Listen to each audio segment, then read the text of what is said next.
Assalamualaikum warahmatullahi wabarakatuh. Selamat datang di channel YouTube Nurse Vista.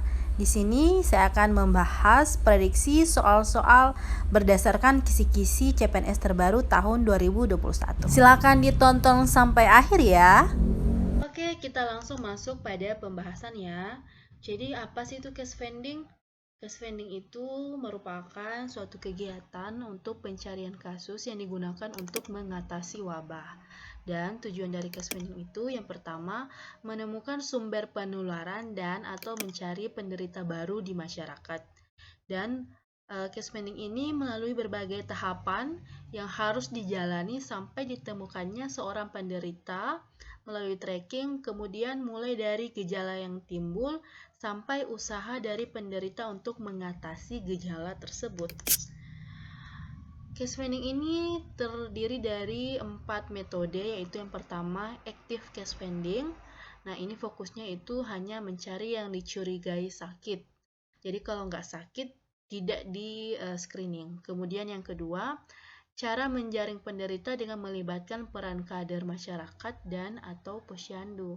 Nah, di sini dibutuhkan kemampuan perawat atau petugas kesehatan yaitu melakukan kolaborasi ya. Kemudian yang ketiga yaitu cara kerja yang ditempuh pada dasarnya sama dengan penjaringan atau screening. Kelebihan dari metode ini yaitu dapat menemukan secara tepat dan cepat penderita di suatu masyarakat yang enggan berobat. Jadi di sini seperti judulnya ya, aktif, yaitu petugas kesehatan atau perawat yang aktif untuk mencari penderita atau kasus baru. Pada pencarian kasus aktif ini, petugas kesehatan mendatangi daerah yang terkena wabah untuk mencari sumber penularan atau kasus baru. Nah, pencarian kasus secara aktif ini juga dibagi menjadi dua macam. Yang pertama yaitu backward tracking atau telusur ke belakang. Ini berfokusnya pada sebelum sakit. Kemudian tujuannya itu mencari sumber penularan. Nah, ini yang dikumpulkan oleh seorang perawat. Fungsi dari atau tugas perawat pada kasus ini, pada metode ini itu mengumpulkan data-data orang yang berhubungan dengan penderita sebelum sakit ya. Nah, ini memanfaatkan pengetahuan tentang reservoir penyakit, masa inkubasi, cara penularan, dan riwayat penyakit. Kenapa harus diketahui ini? Karena ini untuk mengetahui kapan atau berapa lama seseorang tersebut menunjukkan gejala. Contohnya yaitu pada pasien dengan COVID yaitu dilakukan karantina selama 14 hari. Kenapa 14 hari? Karena menurut penelitian bahwa 14 hari itu masa-masa inkubasinya si COVID tersebut. Nah, kalau pada backward tracking ini, back artinya itu ke belakang, itu sebelum si penderitanya sakit, jadi harus dicari tahu sebenarnya sumber penularannya itu seperti apa. Contohnya misalkan orang yang terkena COVID, dicari tahu sebelumnya riwayatnya jalan-jalan ke luar negeri, atau misalkan berkumpul pada daerah yang banyak orang, atau misalkan pernah kontak erat dengan penderita COVID. Jadi ini ya ke belakang atau menelusuri masa lalu pasien ya, maksudnya riwayatnya seperti itu. Oke, lanjut. Yang kedua yaitu forward tracking. Nah, ini kebalikannya ya. Kalau yang tadi ke belakang, ini telusur ke depan atau menelusuri masa depan. Asyik. Oke, lanjut. Pada pencarian kasus aktif ini, petugas kesehatan mendatangi daerah yang terkena wabah untuk mencari sumber penularan atau kasus baru, dan ini berfokusnya setelah sakit. Kalau yang tadi sebelum, nah ini setelah sakit. Nah, ini untuk mencari kasus baru ya. Jadi kalau yang sebelumnya itu mencari sumber penularan, dan yang kalau di sini yaitu mencari kasus baru.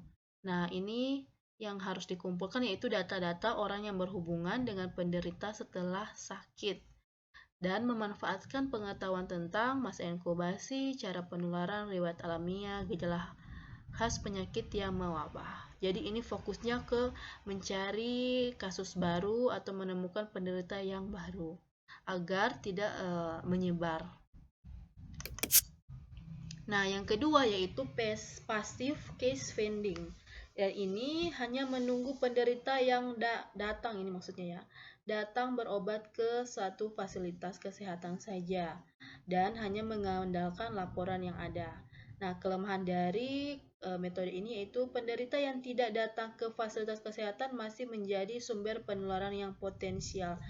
Jadi di sini perawat atau petugas kesehatan hanya menunggu bola, jadi hanya menunggu pasien atau sumber penularan itu datang ke puskesmas atau ke rumah sakit atau ke fasilitas kesehatan.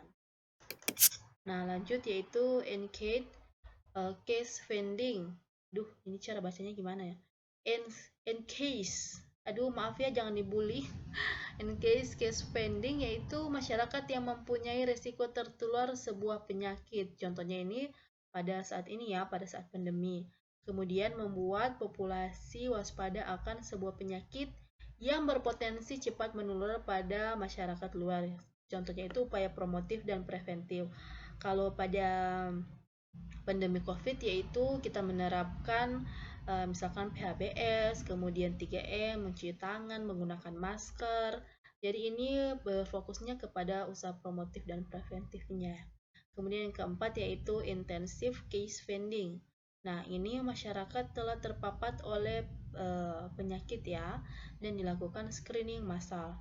Nah, biasanya metode yang ketiga dan keempat ini dijalankan secara bersamaan. Jadi ini dijalankan, kemudian ini juga dijalankan. Seperti yang kita lakukan pada saat ini ya, COVID-19, kemudian kita melakukan screening massal. Screening massal ini karena sudah masyarakat telah terpapar oleh penyakit, jadi semua masyarakat di screening.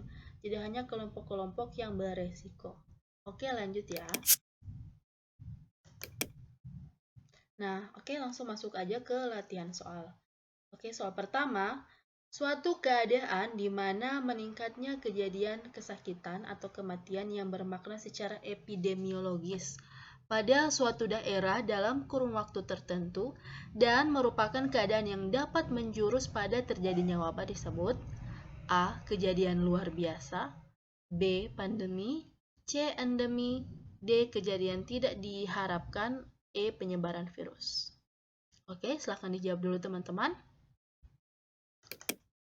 Oke, selamat yang menjawab A, yaitu kejadian luar biasa. Mari kita bahas. Jadi, pandemi adalah suatu penyakit global dan menurut WHO, pandemi dinyatakan ketika penyakit baru menyebar di seluruh dunia melampaui batas. Nah, contohnya itu yaitu pada saat ini ya, pandemi COVID-19.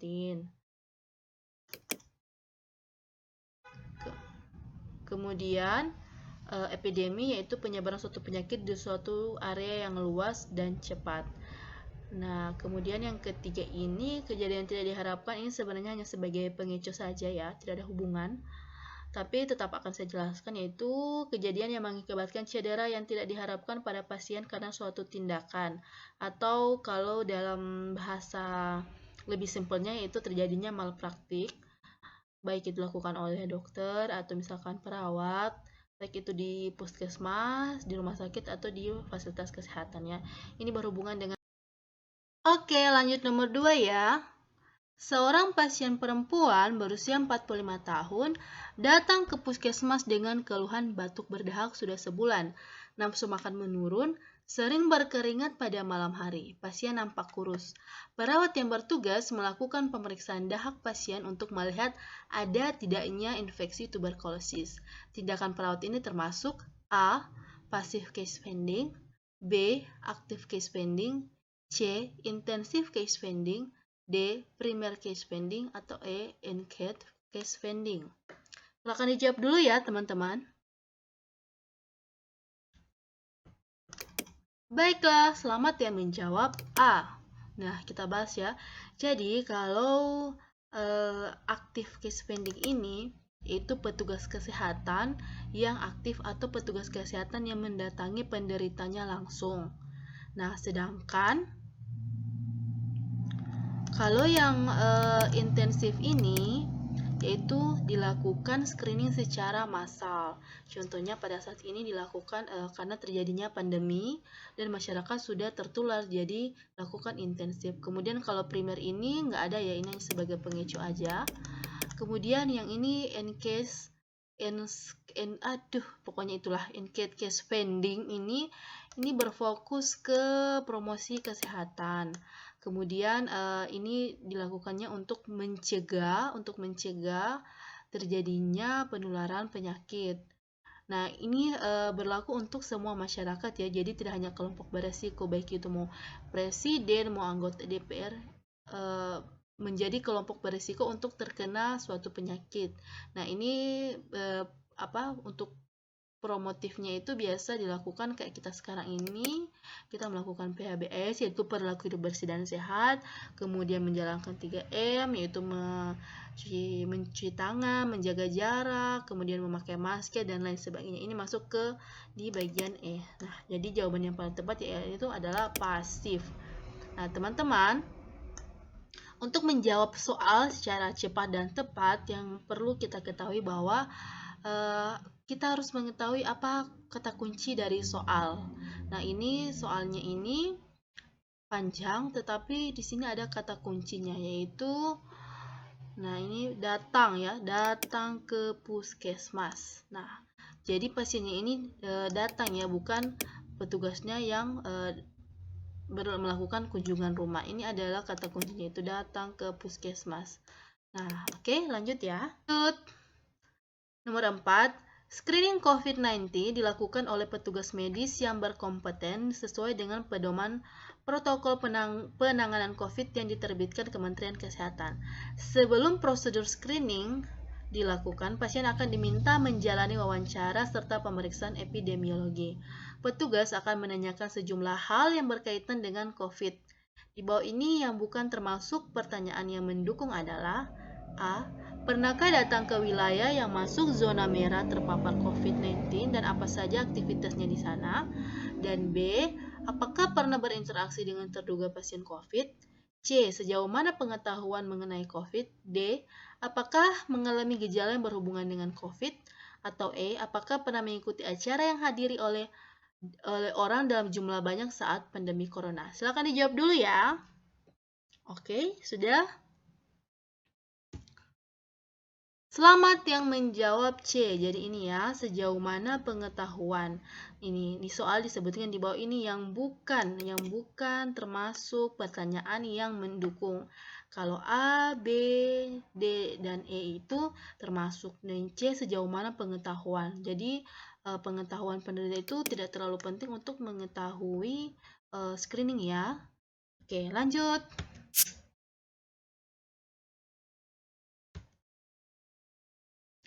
Nomor 5. Endemi adalah penyakit yang berjangkit pada suatu daerah atau suatu golongan masyarakat. Penyakit tersebut biasa pada suatu kondisi geografis tertentu atau wilayah tertentu. Di bawah ini yang merupakan contoh penyakit yang menjadi endemi adalah A. COVID-19, B. Malaria, C. HIV/AIDS, D. Hipertensi, dan E. Diabetes mellitus. Silakan di pause dulu videonya dan silakan menjawab dulu ya. Oke, selamat yang menjawab B. Malaria. Nah, kenapa kalau COVID-19 bukan penyakit endemi? Ini sudah termasuk pandemi. Memang awalnya COVID itu dijadikan sebagai endemi pada saat di Wuhan ya, tapi karena sudah menyebar sampai ke beberapa negara sehingga WHO menetapkan bahwa COVID itu sebagai pandemi. Jadi endemi di sini malaria, kemudian HIV/AIDS juga termasuk pandemi. Hipertensi dan diabetes mellitus ini bukan merupakan penyakit endemi karena ini adalah tidak menular ya. Oke, lanjut. Nah, ini ya pembahasannya, malaria adalah penyakit yang ditularkan oleh gigitan nyamuk. Nah, teman-teman bisa baca ya. Jadi, ini karena di sini penyakit tersebut biasa pada suatu kondisi geografis tertentu atau wilayah tertentu. Nah, ini Papua Nugini, kemudian merupakan tempat dengan angka malaria tertinggi karena di Papua Nugini tersebut merupakan daerah tropis dan atau subtropis. Oke, sudah dipahami ya teman-teman? Oke, kita lanjut. Nomor 6, perawat komunitas bersama kader kesehatan melakukan kunjungan rumah pada warga karena adanya beberapa warga yang terinfeksi virus COVID-19. Perawat kemudian melakukan screening kepada keluarga yang tinggal serumah dengan pasien dan warga sekitar yang berhubungan dengan pasien. Tindakan perawat di atas termasuk dalam A. Passive case finding, B. Active case finding, C. Case finding individu, D. Primary case finding, atau E. Secondary case finding.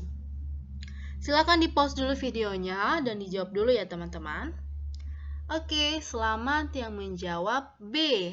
Active case finding. Nah, di soal disebutkan perawat komunitas bersama kader melakukan kunjungan rumah. Nah, ini ya, seperti saya bilang bahwa kita harus mengetahui kata kunci, yaitu melakukan kunjungan, yang artinya di sini perawat itu aktif ya, aktif di sini. Kemudian screening yang dilakukan itu pada kelompok yang beresiko, karena di sini sudah disebutkan bahwa sudah terinfeksi virus. Dan perawat melakukan screening kepada keluarga ini termasuk kelompok yang beresiko. Nah, hal itu merupakan tindakan dari case finding. Ini ya, case finding, aktif case finding maksudnya. Oke, kalau pasif kita sudah bahas sebelumnya, kemudian case finding individu sebenarnya ini nggak ada, cuma sebagai pengeco, ini juga nggak ada ya. Jadi jawaban yang paling tepat adalah B. Lanjut. Nomor 7. Perawat komunitas melakukan pengkajian pada keluarga Tuan A setelah hasil pemeriksaan PCR menunjukkan hasil positif. Perawat mencatat siapa saja yang telah Tuan A temui, kemudian mengedukasi orang-orang yang kontak erat dengan Tuan A untuk melakukan karantina mandiri dan melapor pada petugas apabila terdapat gejala. Tindakan perawat di atas termasuk dalam A. Passive case finding, B. Active case finding, C. Forward tracking, D. Backward tracking, atau E. Telusur ke belakang. Silahkan di pause dulu videonya dan jawab dulu ya teman-teman. Oke. Selamat yang menjawab C. Jadi jawabannya adalah forward tracking. Nah, forward tracking itu yaitu metode pengumpulan data tentang orang-orang yang pernah terhubung dengan penderita setelah penderita tersebut terserang penyakit. Oke, kita ketahui dulu ya, kata kuncinya di sini ialah perawat komunitas melakukan pengkajian setelah ini ya, setelah hasilnya itu positif. Nah, kalau backward tracking yaitu kita fokusnya itu mencari sumber penularan atau ke masa lalu si pasien. Sedangkan kalau forward ini yaitu untuk mencari penderita baru atau ke ke depan, forward ya, ke depan. Ini ya sama juga ya, telusur ini backward tracking, ini bahasa Indonesianya telusur ke belakang. Nah, kalau ini sebenarnya forward sama backward tracking ini masuk dalam active case. Tapi kalau misalkan di option tidak ada forward, maka kita bisa pilih active case finding. Tetapi kalau ada opsi yang lebih detail forward, maka kita pilih forward tracking atau backward tracking. Tapi di kasus ini jawabannya itu forward tracking. Oke, sudah jelas ya teman-teman, semoga bisa dipahami. Lanjut. Oh, sudah selesai. Oke, baiklah teman-teman, sudah selesai ya pembahasan soalnya. Jadi, oke, baiklah teman-teman, sudah selesai pembahasan soalnya. Jadi tips dari saya yaitu apabila teman-teman menemukan soal, langsung dicari kata kuncinya. Kadang soal tersebut panjang, tetapi dalam soal itu ada kata kuncinya. Nah, untuk melatih itu, maka teman-teman disarankan untuk banyak melatih mengerjakan soal tryout atau mini quiz biar teman-teman terlatih untuk menemukan kata kunci atau menganalisa soal dengan cepat. Nah, ini dulu ya yang bisa saya sampaikan. Silakan teman-teman tuliskan di kolom komentar materi apa yang akan saya bahas berikutnya ya, baik itu D3 ataupun nurse. Oke, tetap semangat untuk pejuang CPNS, tetap semangat untuk pejuang NIP, selalu berpikiran positif, kemudian berdoa kepada Allah Subhanahu wa Ta'ala, kepada Tuhan, semoga segala sesuatunya dimudahkan. Oke, wabillahi taufiq wal hidayah. Wassalamualaikum warahmatullahi wabarakatuh. Oh iya, jangan lupa ya di subscribe YouTube saya, Nusvista, supaya saya tetap semangat untuk upload-upload lagi. Oke, terima kasih, bye-bye.